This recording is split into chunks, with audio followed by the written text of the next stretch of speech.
Thank you for joining us here today for Autocrat Fair. I'm glad you were able to be here. I'm not exactly glad to have 10 notorious autocratic world leaders with us, but their presence here makes a point about the state of human rights and democracy in the world. And one thing they all have in common is their relationship with U.S. President Donald Trump, a leader who, despite his ability to corrupt our norms and institutions of our own country, is weak on the world stage. Now, Autocrat Fair is the first event of the Stand with Human Rights and Democracy campaign, also known as Stand Global. Stand Global sounds the warning over global authoritarianism and disinformation, the attacks on democracy and free media. We call for heightened international action for human rights, and we support the world's mechanisms for promoting human rights, including the United Nations, the International Criminal Court, and laws like the Global Magnitsky Act, which sanction culpable individuals involved in human rights violations without harming their people's economies. We call for an immediate end to the Trump administration's sanctions against the International Criminal Court and its staff. Now, my own organization, as opposed to the Stand with Human Rights and Democracy Coalition, is called StopTheDrugWar.org, and I'll explain a little later why we're involved in this. But this campaign grows out of work we have done since 2017 with allies in the Philippines and Filipino Americans over the extrajudicial killings in the Philippine drug war, which more than 30,000 people have already been killed. And that's the reason we're involved.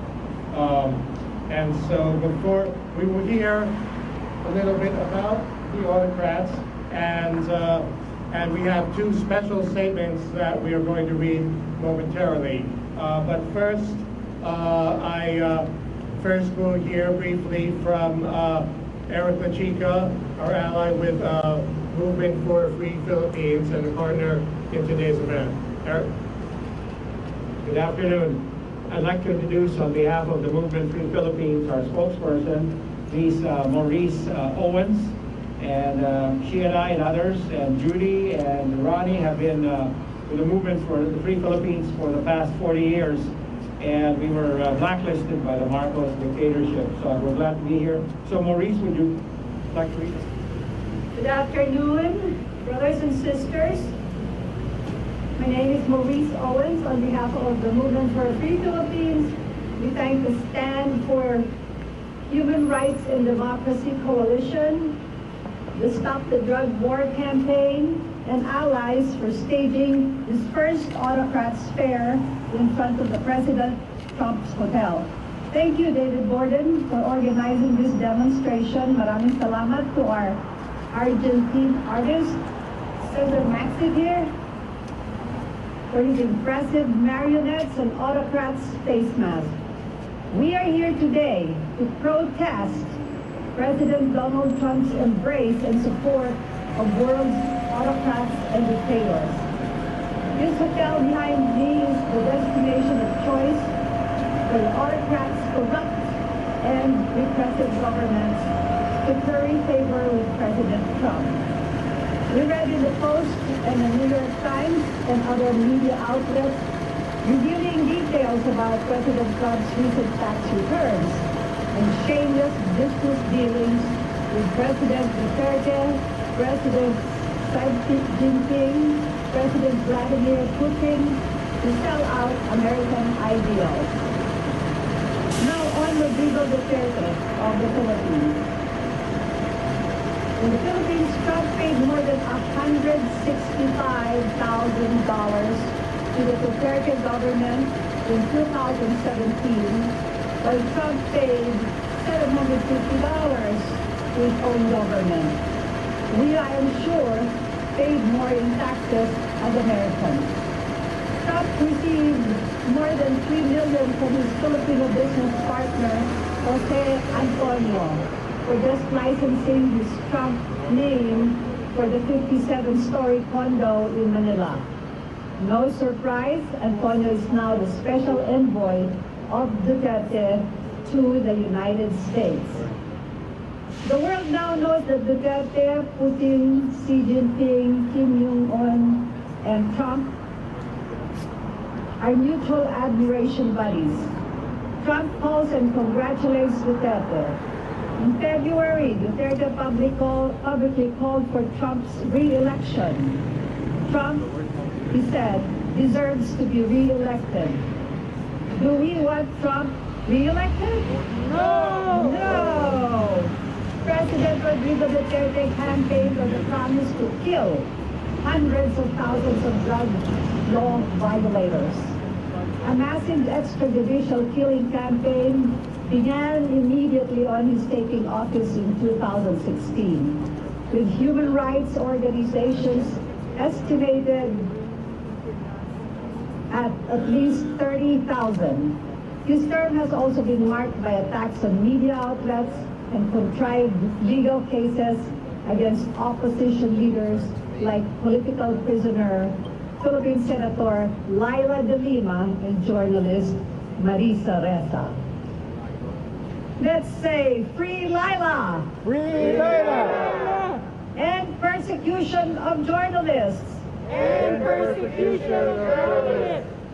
And the Trump, Duterte, Putin, Xi, Autocrats Club. Can you say that?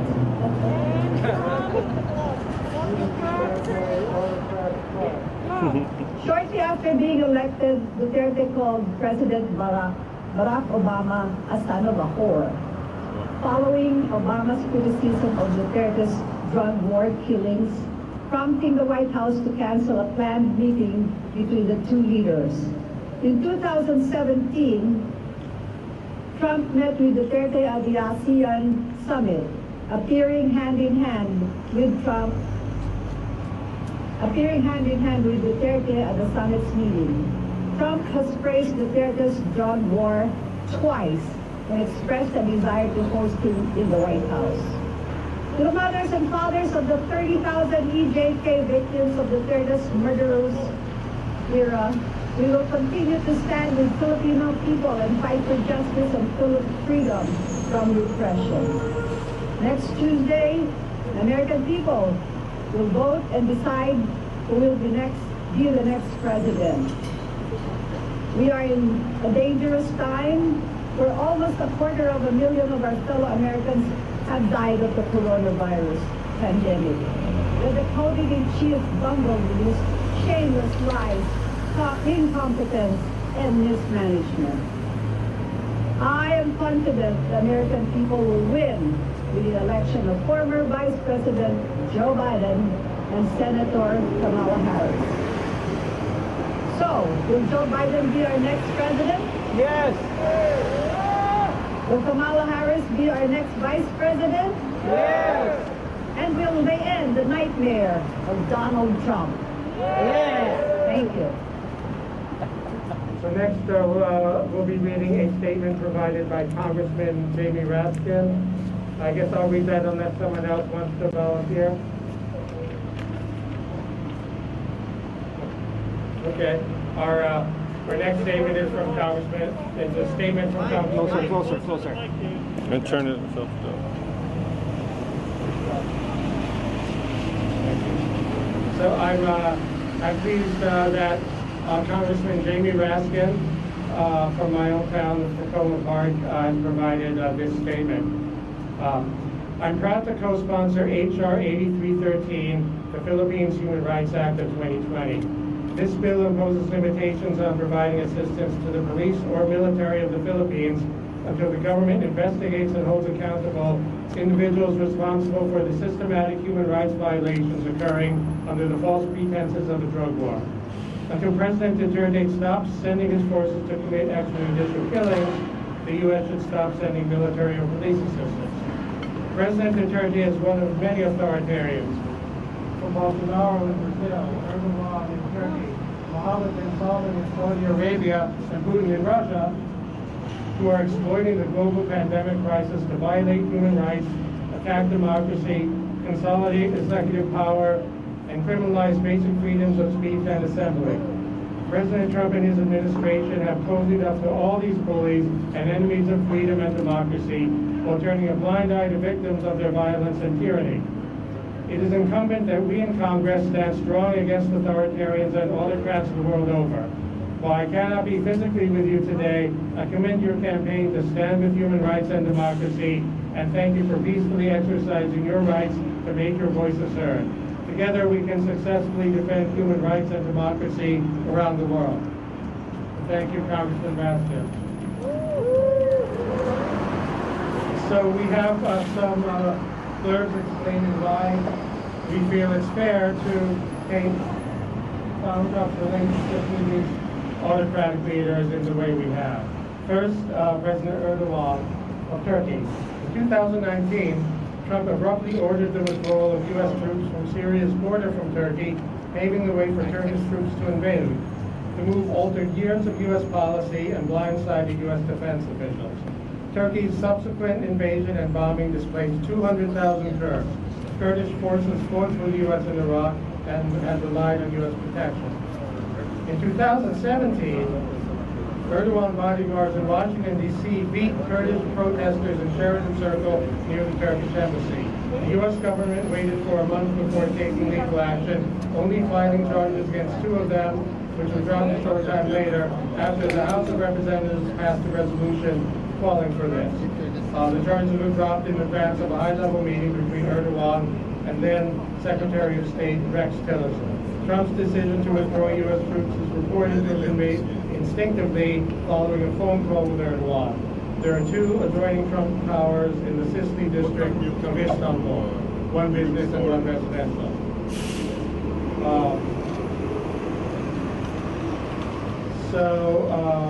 I will read the next one, then we will have another statement provided by another organization, which is something I'm very honored to have. But first, Viktor Orban. Prime Minister Orban is broadly condemned as having destroyed Hungary's democracy, eviscerating the free press and attacking civil society as well as academia. Trump has praised Orban on multiple occasions and in 2019 invited him to the White House, breaking with the long U.S. practice ostracizing Prime Minister Orban. Trump claims that Orban is respected all over Europe.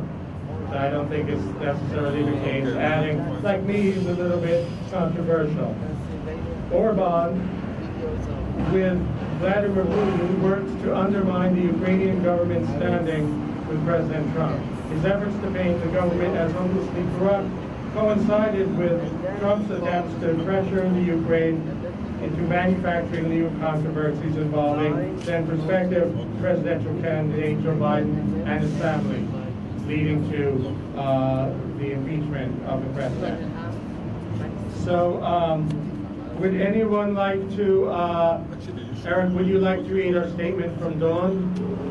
Statement of the Autocrat Fair by Stand with Human Rights and Democracy campaign, provided by the Democracy for the Arab World, World Now, Dawn, founded by former journalist and activist Jamal Khashoggi.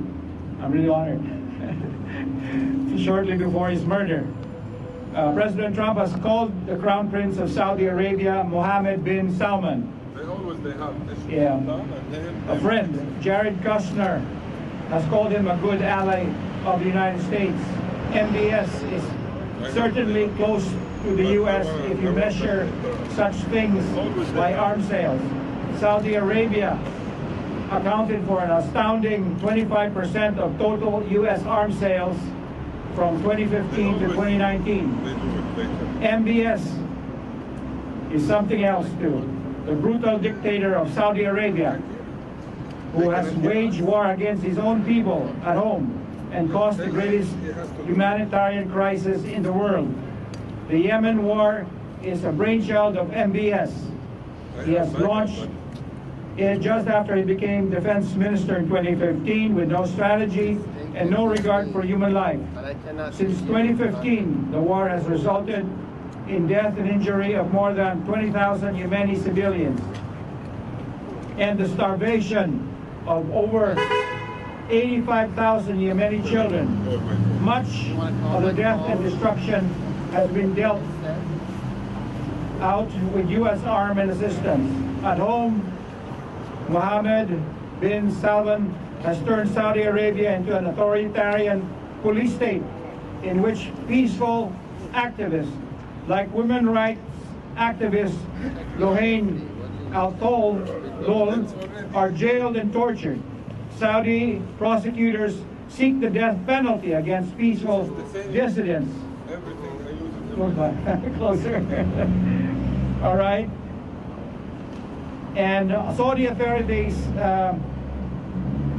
has often held hostage the family members of dissidents living abroad, either banning them from travel outside the country or imprisoning them outright. Not content with imprisoning civilian activists at home, MBS has threatened, harassed, and murdered Saudi activists living abroad, including Dawn's founder, Jamal Khashoggi, a columnist for the Washington Post. The Saudis lured Jamal to Istanbul in late 2018, then sent a hit squad to kill him in a Saudi consulate.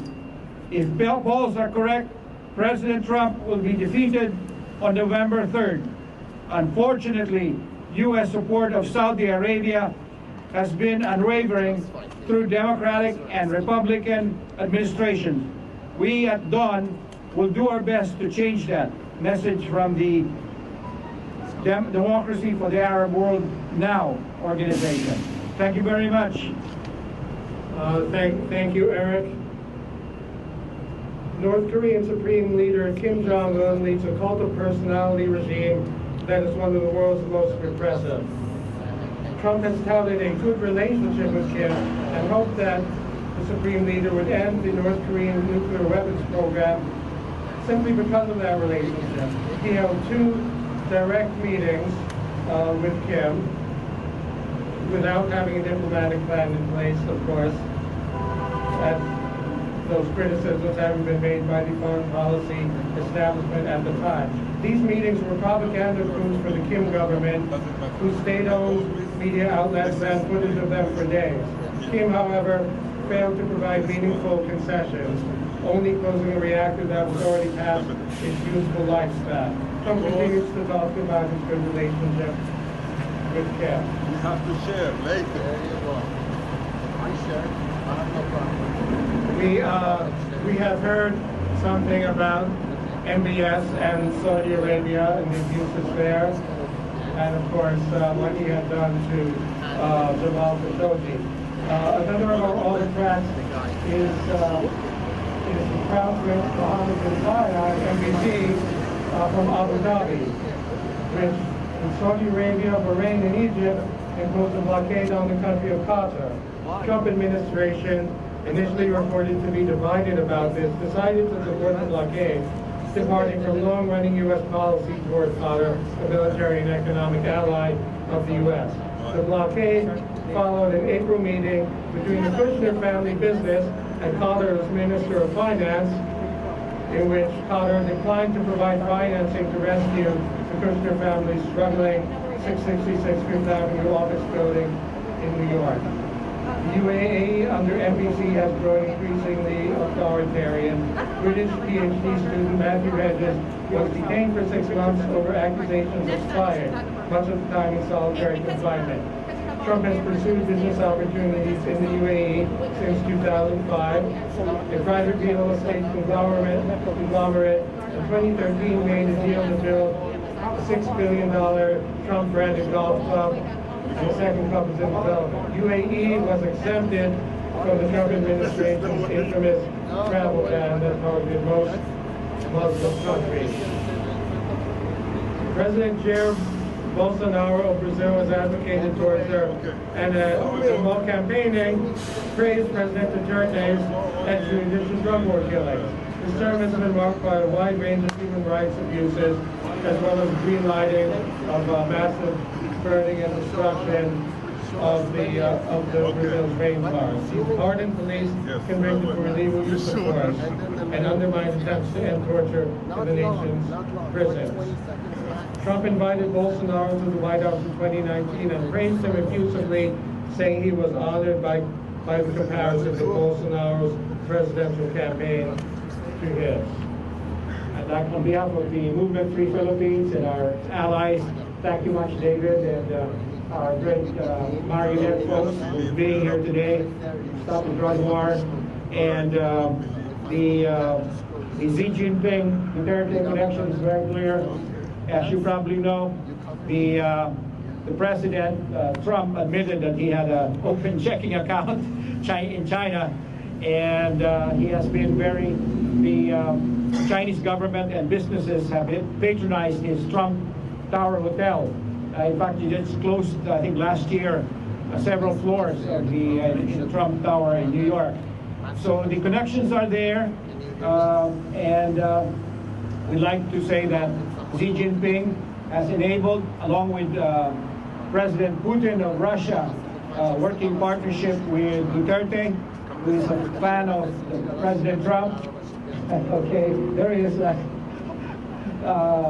President Putin, and you just realize, in fact, he was confronted or challenged by Leslie Stahl on 60 Minutes last Sunday. Those who with what, 60 million? How many people watched the show? And he basically confirmed that he's not going to call out President Putin. And he said that Xi Jinping is still his friend, despite the ongoing trade war, so to speak. So I'd just like to say that Xi Jinping and Putin have enabled Duterte to exist. The military assistance is increasing. China, under Xi Jinping, has invaded Philippine territory and occupied several islands of the Philippines and set up military bases and challenged the U.S.